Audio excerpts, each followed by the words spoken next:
Бәріне сәлем. Бүгін сіздерге қарын мен жусайдан орама жасауды көрсетемін. Алдымен жылы суға тұзды ертіп аламыз.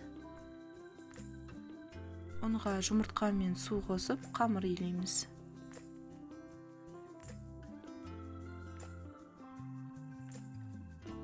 Бес-он минуттан кейін тағы басып қоямыз.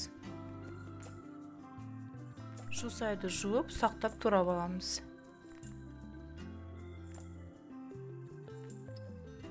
Үстіне тұз салып араластырамыз. Алдын ала тазартылып, суға қайнап піскен қарынды ет тартқыштан өтетіндей етіп тураймыз.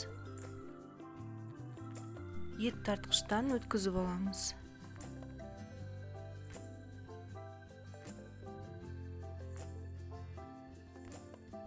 Қарын мен жусайды бір ыдысқа салып, үстіне тұз, бұрыш сеуіп, сұйық май құйып, араластырып қоямыз.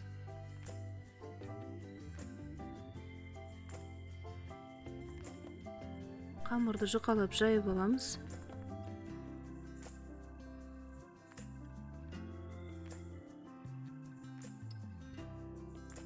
Орағанға ыңғайлы болу үшін сопақша қылып жаямыз.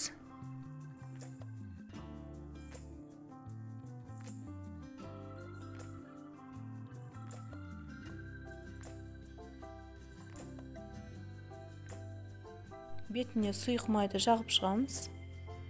Жоғарғы шетін жақпай қалдырып қоям.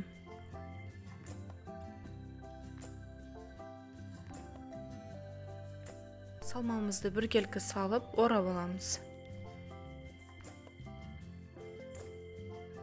Мантыварканы майлауды ұмытпаймыз.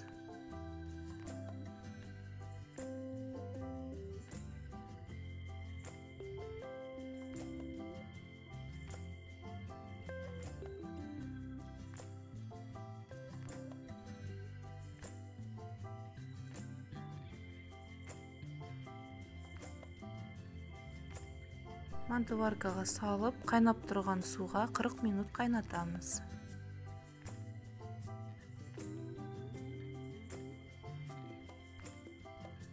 Орамамыз дайын, астарыңыз дәмді болсын. Бетіне сары май жағып қойдым. Міндетті түрде жасап, дәмін көріңіздер. Назарларыңызға рахмет. Келесі видеоны жібермей көру үшін каналға тіркеліп, қоңыраушаны басып қойыңыздар.